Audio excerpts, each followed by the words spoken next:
Canadian defense policy has two imperatives and one choice. You must defend Canada, you must defend North America, and everything else is a choice, which makes NATO a choice.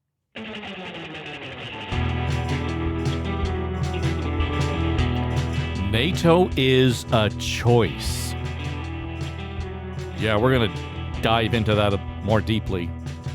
Our guest this week on Now and Next, retired Major General, RCAF, and former Director of Operations at NORAD, Scott Clancy. And his view of NATO has been affected somewhat by Prime Minister Carney's new worldview.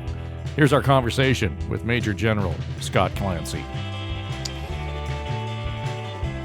Scott Clancy is a retired Major General of the RCAF, spent a good 37 years in the service of this country, and finished up his career sitting in the seat of the Director of Operations at NORAD. Joins us now. It has been a while since you and I have talked. A lot has changed, but probably only to the extent that the last time we really talked about security issues around the world, Scott, things have intensified more based on the discussion that we have had. I go back to a year or so ago asking you, is the world a more dangerous place with Donald Trump in the White House? Your unequivocal and quick answer was yes. Could you have seen it be this bad a year ago? Absolutely not. And I think that every news station around the world has had an anchor at one point in time pushed back from the table and said, never in my wildest dreams would I have thought that the red lines of behavior, comportment, alliancemanship, diplomacy would have been crossed by this administration in this fashion. Venezuela, Greenland, 51st state, all of it. And not to mention the internal dissent of democracy and respect for the rule of law that's happening inside the United States, which is impacting their international things just as poorly. You get into the whole culture, the change in that posture internationally and domestically. And I was talking to David Schultz last week. He's the professor of political science and constitutional law at Hamilton University. And he and I have talked about this over the years, but it seems to be we're coming to this punctuation point where it looks as though we are watching the end, the demise of the American century. Your thought on that? Well, it was an interesting, I listened to it. I thought it was a great conversation that you had, and he provided some really interesting insights with respect to power, not just power from a pure military might power, but in terms of it, how it relates to influence around the world as being the real dictator of the American century, as it was. It's a powerful paradigm used often by political scientists and international relations experts to, see the ebbs and flows and try to put some order to what is the chaos of the international sphere. I'm not convinced. And some of the reasons why I'm not convinced is even though all the world powers seem, post Davos especially, but seem to be shoring themselves up, both economically from a trade relations point of view, but as well with their supply chains, to being more independently minded and everything else, they're still, especially in the Western world, canted over towards the United States. And if Canada had to make a stark, hard choice between China and the United States, it's very clear where we would have to land. And the power of the American economy is not necessarily diminishing. I take what Dr. Schultz said, as it pertains to the cultural power of the United States waning. I think that's been on the go here since, probably prior to the events of 9/11 and the global war on terror, but significantly their cachet around the world has been waning that way. But just because there's a descent back into the Monroe Doctrine years of, more isolationism, I don't necessarily think that it's the demise of the American century or the rise of the Chinese century. I think that it's going to be more complex and complicated than that. And I think that Russia would want to have something to say about that. I want to get into the China question here, but and you cited Davos. Let's go back to, sort of Mark Carney planting the flag figuratively and literally in many respects in terms of where Canada stands vis-a-vis the New World Order. He frightened a lot of people by using that terminology. But a week out here, and I look at it in terms of the economics of it, but the security issues, it all kind of blends together in the discussion, such as it was, or a debate around what was going to happen with Greenland, the Arctic sovereignty issues that you and I have talked about in the past. But to me, I think the criticism has been either it's been too binary. That is to say, well, Carney wants to go it alone, or he has to be in bed with the bad guys. And I think it's far more nuanced than that. And I think that's reflective of the way the European Union has responded to Trump and China and Russia, for that matter, and in extending that to NATO. That there is an understanding that we can't do it without the Americans, but we can't do it exclusively with the sole support of the Americans. And I think they both can be true. You and I have spoken about the two truths being true at the same time and being able to hold two truths. And I think that the phrase balance, and that balance is a lifelong thing, like whether it's in your personal life or your work life, whatever it is, you try to achieve that in a long-term way, not just in short-term things. I think that Prime Minister Carney took a page from many leaders' books, throughout history, saying, we're going to make a stance here. I want to be seen to be leading in the world because Canada wants to lead in the world.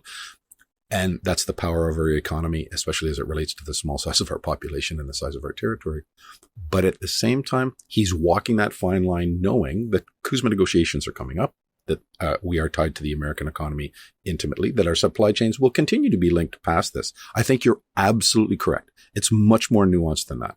I think that Mark Carney, beyond anyone else, saw that leadership piece as being essential. That if the middle powers in the world, based upon this, call it New World Order. I like to say that we're back to the realpolitik of great power competition that for Russia and China never went away, but we just kind of ignored for the last 30 years while we focused on the global war on terror.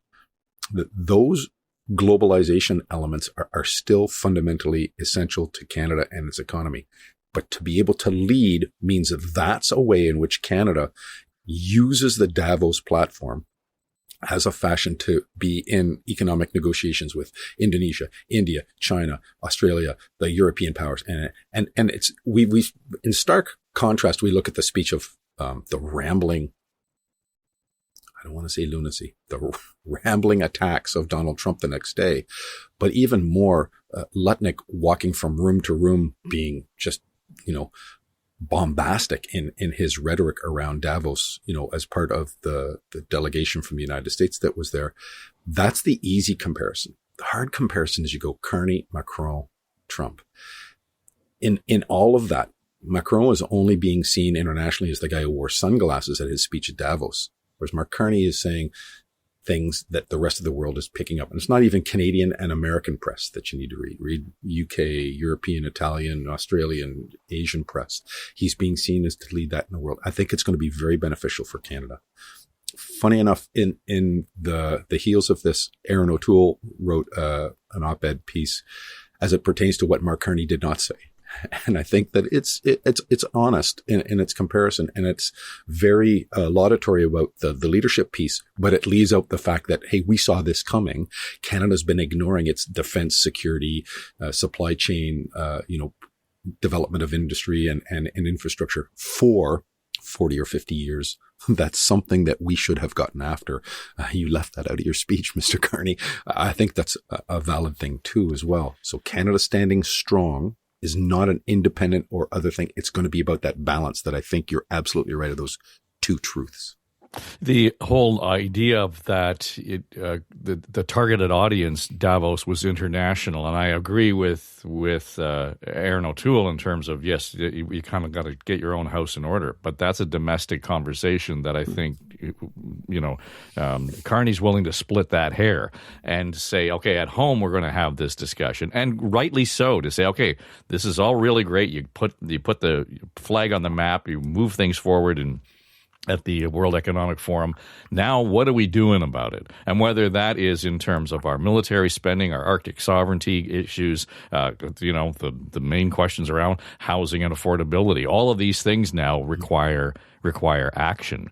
So where do you think the priority has to be to make sure? Because I know you've talked at length about the challenges of saying, it's great, we're going to put a big dollar out here and say we're going to commit this amount of money, but the actual mechanism and the ability to execute that order and vis-a-vis the spending, and as far as military is concerned, far more challenging than perhaps any other portfolio. So what do you think has to happen first here to see that we're on the right path to taking that action that's going to make a difference? Well, yeah, and I'm going to answer that, but I'm also going to say that I think you're absolutely right with respect to the audience, with respect to Davos and then Canada. I was as pleased as Mark Carney's speech at the Citadel, that he gave around his caucus, beacon and bastion, the things that need to be done. I was as inspired there because that was to the Canadian audience. So yeah, and I agree with you. The audiences were very specific, and he had planned both of those speeches before he left. Yeah. So what do we do for defense spending to signal to me that we're actually serious about this? Well, I think that the naming of Minister Fuhr in terms of modernizing the acquisition programs for defense and security is a fundamental step forward here, but it's going to be overcoming the public service pedantic approach to how taxpayer money is spent and fair and equal competition and the bureaucratic stopgaps that are in place there that are preventing any kind of innovation, any kind of real development, any kind of speedy movement with respect to defense acquisition. That's going to be the first thing, because if you can't overcome that, because right now, talking with my friends who are in the public service or in the Department of National Defense, there's this angst from the Prime Minister down to the soldier. Absolute alignment. Move quickly. Spend for Canada. Spend in Canada. But spend on defense. Develop real operational capability. And the public service follow the exact same guidelines that we have developed for 40 years for a slow competition, that if you even have an idea right now, it'll be 10 years before you can field that. If they don't solve this, prior to anything else, and the submarine deal is going to be, one of the things that Minister Fuhr has taken over here. If they can't accelerate on that nature, then there's nothing else that's going to really happen. So that's the first thing. Second instinct thing to me isn't going to be the announcement of procurements. It's going to be the growth and the expansion of the Canadian Armed Forces. To be clear, you add more and more capability to the Canadian Armed Forces, you need more people. Real defense spending, 50% of the defense spending is on the personnel of the Canadian Armed Forces. If you don't expand the Canadian Armed Forces, its actual numbers, and they're having enough problems right now because of the choke points with respect to recruiting and training, the front end load of the force, then that's not really solving the problems. They have to be willing to make hard operational and strategic choices as it pertains to the manpower of the Canadian Armed Forces, or else that expenditure is just going to be flash in the pan. You're not going to be really supporting it, and you're not going to be fulsomely delivering that capability. If you take a helicopter squadron that you say needs 1,200 people and you only give it 4 and you say, just work with that. Imagine what you get as a result. We've been living this reality for 30 years. And you also have a leadership within the department and the Canadian Armed Forces that has been incentivized for decades in saving and cutting. There's a real difference in your approach to leading organizations where you're going, we just have to work within what we have, and we're not going to spend over that, and we're going to spend less, versus being bold, aggressive, innovative. And those are two different mindsets. We do not have the senior leadership inside of especially the department that is focused on those abilities and those judgment techniques as leaders. As you talk, it sounds to me as if this is you take out a couple of variables, and this is a similar conversation that we're having around pipelines, where we all realize that there is a need, there is an economic reason to do this, there's a security reason to do all of these things, but we get bogged down in consultation. We get bogged down in that kind of process of getting the job done, as opposed to saying, I hear you, now here's what we're going to do, and acting on it. And in fact, it may be more complicated than some of the pipeline issues based on the way you've described it. Yeah, for sure. And I think there's a direct parallel. I think you make a very honest look between the two. I will tell you going back to two truths that can be in the place at the same time. All of this work is very, very tough. It's complex, and it takes real leadership to push through. Okay, so just rolling over indigenous nations with respect to pipeline and saying, yeah, heard you, got the consultation, we're going to do what we want anyways. That's really not the answer. And we all know that, right? And it's the same thing on the defense side. Just saying that we're going to willy-nilly allow the Department of National Defense to purchase things without oversight over taxpayer dollars in the billions of dollars, that's ridiculous as well. So you have to be able to achieve that balance and understand where that risk lies, and then be able to overcome this. Here's the crux. And it comes back to leadership. Not that I love bringing everything back to leadership, but at one point, there's going to have to either be compromise or forced compromise. When parties come to the table and they're this far apart, and you just say, well, then we're just going to go on strike and we're going to make things worse. And you're going to work through that angst. You're going to try and bring people close. But at one point in time, it's going to go like this. And the leader's going to have to say, yes, this is what we have to do. And he's going to have to explain it to the nation. The thing that I think Mark Carney has the ability to do beyond the other leaders that we've seen, and I would have loved to have seen Aaron O'Toole in the same space, because I think he's got that same quality. Speaking directly, transparently, explaining the complexity here and bringing it down, and then making a decision and then standing by it. Good and bad. And I think that this is what Canada needs right now from our leaders. So I think on the defense side, the last indicator that I would be is, I love NATO. I think NATO's a great organization. Not my bag. I'm a NORAD guy, and all Canadian defense policy has two imperatives and one choice. You must defend Canada. You must defend North America, and everything else is a choice, which makes NATO a choice. It only defends North America as it pertains to what that alliance is going to give back to us. And from a pure defense in North America point of view, we're lacking here. So my last bastion, or the signpost with respect to Carney doing the right things, is the actual advancement of the architecture required for defending North America.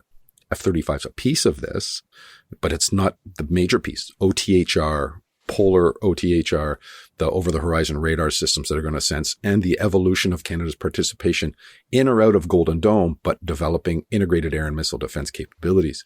These are the things that I would say, okay, now you're signaling the right things. I might even add into there, Canadian enhanced participation in the North, and how we advance Arctic security in that realm too.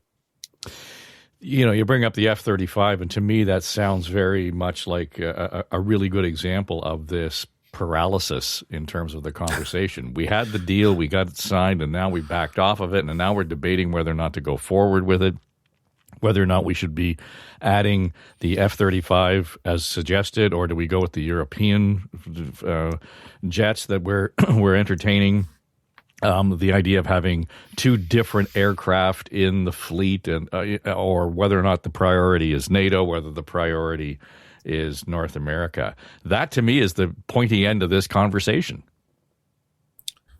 So, if and you and I watched the news, Ambassador Hoekstra was bombastic again with his comments as it pertains to NORAD, the future of NORAD, if Canada does not buy into the F-35.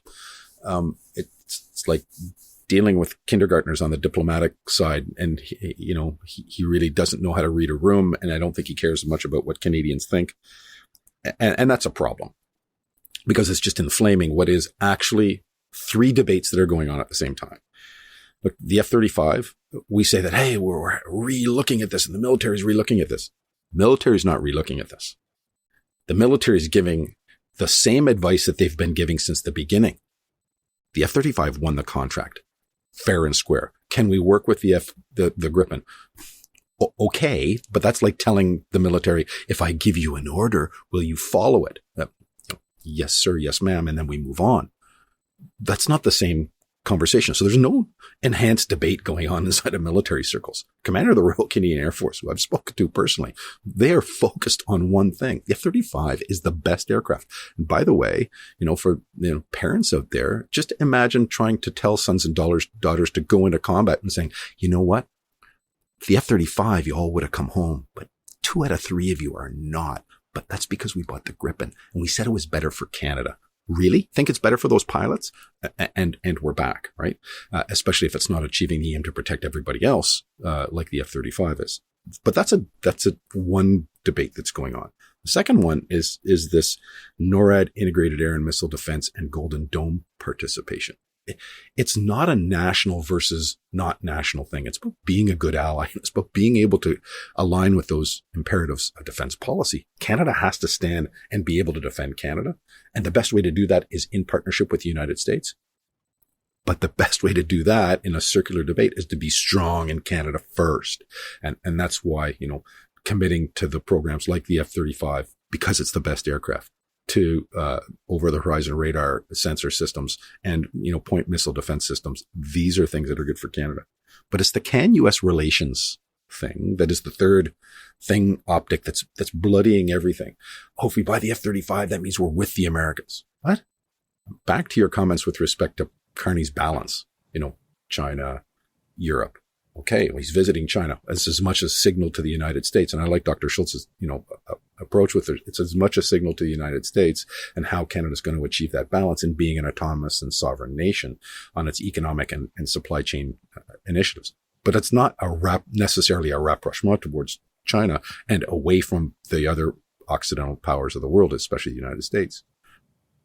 So, but it bloodies the waters where everybody sees things. We're either with the Europeans in Gripen or we're with No, that's I wouldn't want to fight and die on all or nothing kind of things, because as you wall up behind those debates, you give people like Hoekstra the fuel to that fire.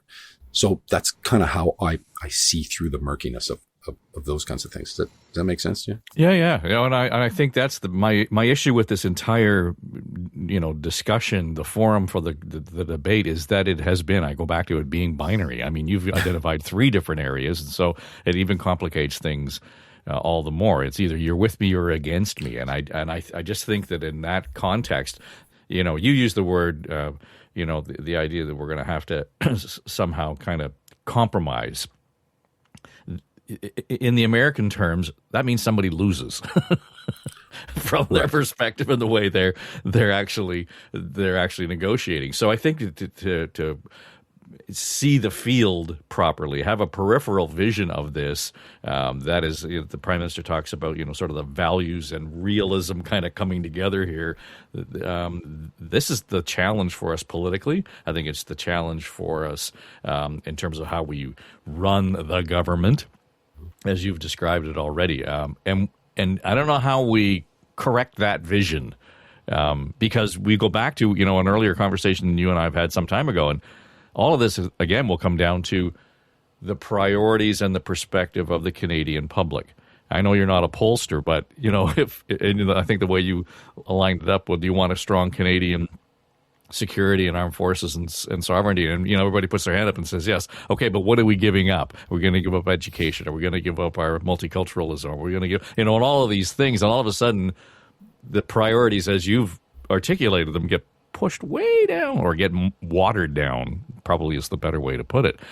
So that's another field that we're going to have to consider playing this game on. So yeah, not only a field, it's the fundamental one.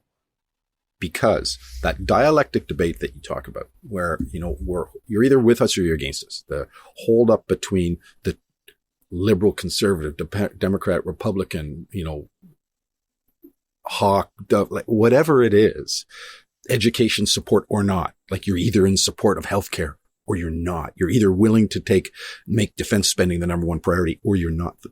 Those debates, they're not going to be beneficial, but being able to navigate that in a transparent way in which Canadians can say, okay, talk about concessions or, it's going to be real sacrifices as it pertains to, I think, transfer payments and or debt load for this nation to do the things that Mark Carney wants to do. To be clear, and I think you and I talked about this when they said, hey, we're going to go to 2%. Can they just get there by cutting? No. What about 5? No. Like the answer is just no. Double defense spending, by 2030. Yeah, no. There's only 2 ways to do this. You're either going to cut the transfer payments to the provinces, which is, a significant load for the federal government, or you're going to put the nation into further debt.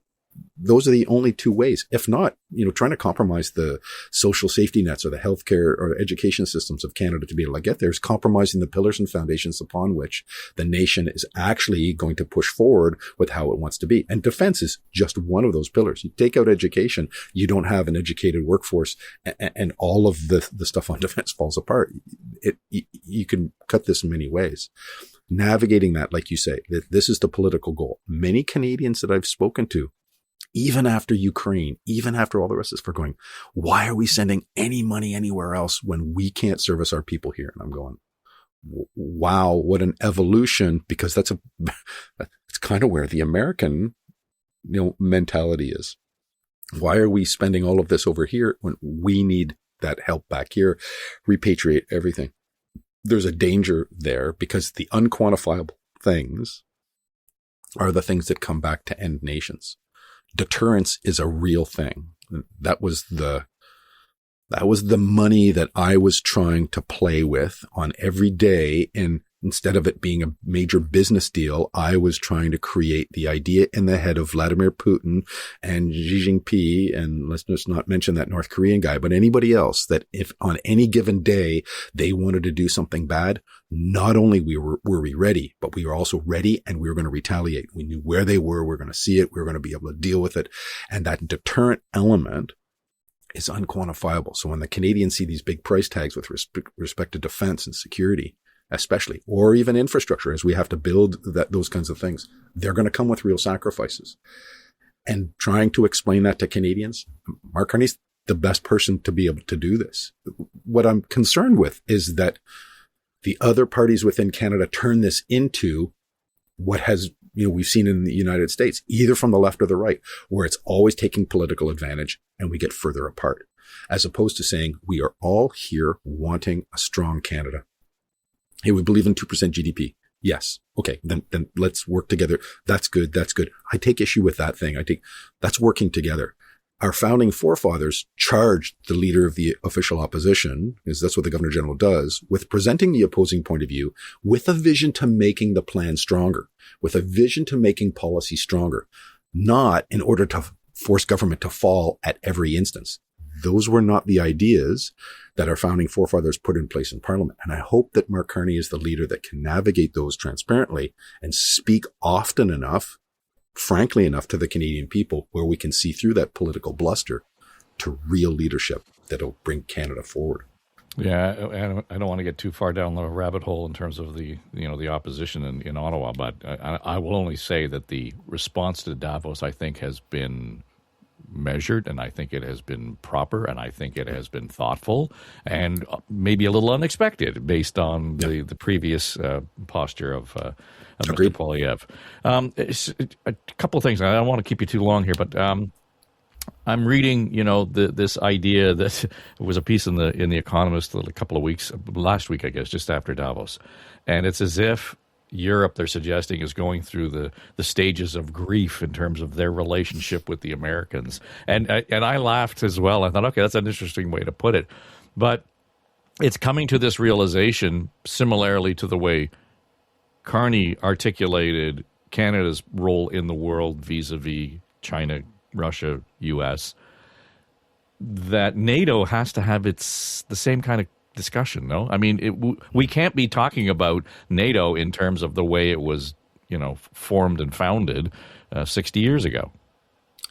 The evolution of NATO has been a real interesting thing. I mean, I joined the military in 1984. We're in the midst of the Cold War. I studied nuclear deterrent policies and, crisis command of the coming nuclear war. We had significant forces stationed, living their families in Germany to counter the Warsaw Pact at the time, the Soviet Union's, specifically. And it wasn't until, I finished my education that the wall fell. We entered a small period, and then 30 years of the global war on terror. That NATO at one point in time was concerned about the size of the Atlantic, not physically, but figuratively. And the whole idea here was, what ties the United States to Europe in a conflict that risks global escalation? This surrounded the deploying, came to a head with the arguments and debates surrounding intermediate nuclear forces forward deploying from the United States into and around Europe, ostensibly with NATO, but realizing that nuclear command and control never leaves national chains. Let it be what it is. The problem there is that, many people in Europe go, if the Americans can conduct a limited nuclear war without touching their homeland, why would they ever involve anything on an escalatory measure? They'll fight this over here. And this was, how do you tie those elements of the Atlantic across? Now, I think that, funny enough, the debate's kind of gone the other way now, where everybody's going, will the Americans come to your aid? But what's Europe doing for me as well? Right? Like, if there's a major attack on North America, the morning after, Europe's going to wake up and ask for Canadian troops to deploy to Europe because NATO's declared Article 5. And if we said, well, no, we were attacked, so we just want Germans to come here and help our air defenses, the answer is nobody's coming, right? Go talk to your American brethren, which should raise questions in Canada's head as to, what is it that NATO's actually giving us from a paradigm point of view. This is a great debate. What I've not seen so far is a willingness from either the NATO leadership, and we watched him have a very uncomfortable conversation with Donald Trump at Davos pertaining to Trump's comments that, NATO troops just kind of sat in the background and weren't on the front lines and, haven't done anything for us lately. And when it comes to the 600 plus soldiers that were killed during the war in Afghanistan, that's a slap in the face to all NATO countries. So I think there's a real debate coming here, but it is going to be more foundational. And what you're seeing out of the NATO leaders, either individually as nations or as NATO as is they're not willing to confront Donald Trump and his ego specifically, because if they do, they're too worried about what that repercussion is, either to their organization, NATO, or to the economics and the trading stuff of their specific countries. And they come in tariffs that will be, implemented without care, without thought, egocentric, driven by the cult of personality of Donald Trump. And I think that there's some fears there. Funny enough, Carney, the only guy that's willing to, without specifically mentioning the United States, being very clear as to what the problems are of being the food on the table, as it were, inside of that. So I think that NATO is going to have to come to a holy grail moment. I think that the European Union and its potential military arm and military operations may be a counterpoint to what NATO has been doing. But I think that we wouldn't wanting to play the long game, because NATO is a very strong alliance in terms of its cohesion. It's the comments that the Americans have. They root straight to the nuclear backstop of America, underpinning the deterrence of Russia, China, and other world actors to undermine the Western way of life. And that's going to be a problem, because cohesion is really founded on things that are inside of your head. And the number one thing is trust. So I take a lot of this back to the stuff that I write on leadership, but Charles Feltham wrote, my favorite part on trust, and trust has 4 distinctions in it, and it's care, competence, sincerity, and reliability. When the United States looks at the rest of the world, sometimes they go, I don't really care about that. I don't really care about that. Okay, that's telling. But in the same sense, I'm not sure how many Europeans really care about America, to be clear and honest. So that's an issue with diplomacy. Competence. The United States is going, we're the competent global power. We have we've been fielding the backbone of the command and control architecture, and NATO is guaranteed by the United States of America. And it can keep on going. Their global combatant commands facilitate all the alliances around the world. And by the way, it's the same in NORAD. So that's kind of a one-way street. But then when you go to sincerity and reliability, everybody else around the world, especially now after Venezuela, after Greenland, after the 51st state, is going, we can't trust you. And anything that we have, any alliance we have, we don't believe that you're going to actually be there for us. So there's no trust. And without trust, these alliances and the cohesion with them, they fall apart. And the only people, remember that Russia and China now in this info war era, they don't have to do anything because they just want the unreliability of the United States to be the going theme that is heard worldwide. Yeah, I mean, Russia and China were gleeful on the sidelines as we watched what went on vis-a-vis Greenland. I mean, without question, without doubt. But just to be, I just want your take then on that the final outcome around the conversation on Greenland. My sense is that it's not over, but that the NATO and European Union leaders asserted themselves to say, you can't do this. We'll figure it out, because he came away with a deal where there was no deal for Trump that was anything close to what he was demanding. But the other side of this is, and again, we go back to the international and the domestic side of this, the markets in the United States also played a role here and said, what the hell are you thinking? We're not doing this. So it required that, again, two sides of this, both can be true at the same time, elements to move into what might be some level of stability? Question mark. Well, in all, and Dr. Schultz would probably be better positioned to comment on this than I am, but in all political structures on the international sphere, Thomas Hobbes said famously that it's the state of nations on the international sphere. You can think that you've agreed to a rules-based order or these international institutions and international law, but in the end, it's what you can enforce. And if someone flaunts it, then if you can't enforce it, if you're not willing to use coercive power, military, economic, political, if you're not willing to use coercive power to counter it, then there's no repercussions. If there's no repercussions, we're back to the state of nations. Right. So what Greenland showed, to your point, international, domestic, he's very transactional in his things, but he's also pragmatic in terms of being a businessman. There is going to be no real, this is the rules of this new game. That's why I think it's going to be much more chaotic. In the realpolitik of geopolitics, prior to the world wars, especially, this is what played out. It's what you can enforce. It's what I can take. It's what I can trade. And I trade with you out of necessity, not necessarily out of need for globalization. Now, yes, we're into a different sphere because of the last 50, 80 years of global economics and supply chains. However, the rules that underpin those have just gone. And I think that instability and unreliability is migrating everywhere.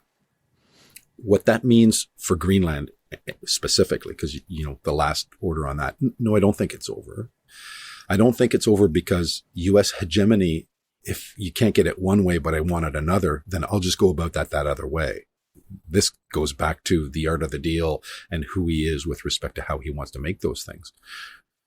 Venezuela, not in the news, but, when I got woken up that morning with, come and talk to us about this because this happened, I go, oh, good gosh, because now you do this, there's a lot of fluster and bluster and it's all about economics, but I haven't seen very much movement with respect to oil companies going down and investing in Venezuela.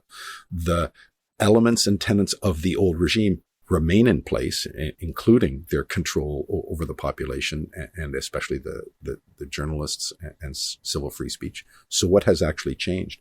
What has changed is everything became more unstable.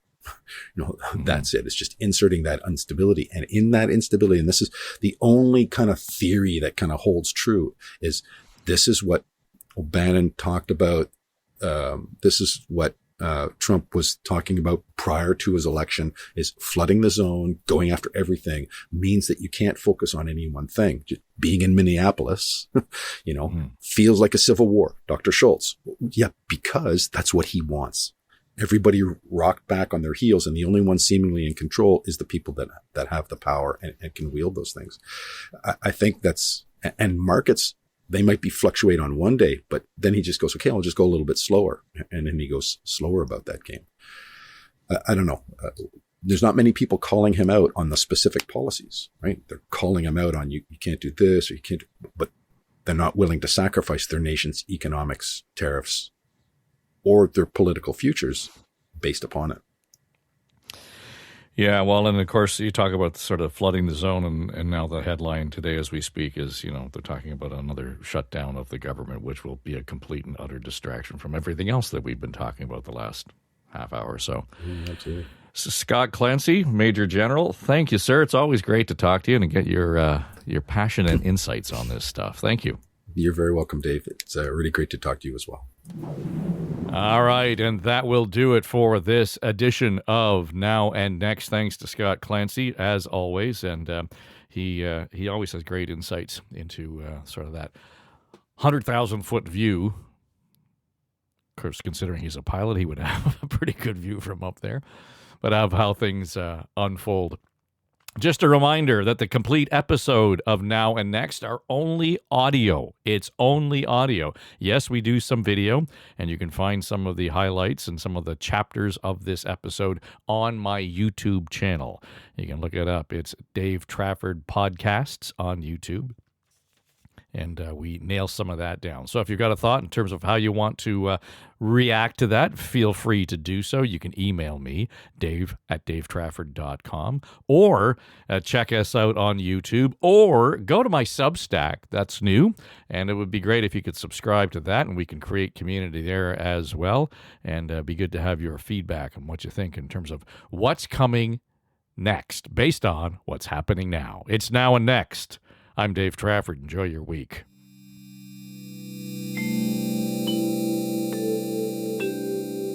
Pay no attention to that man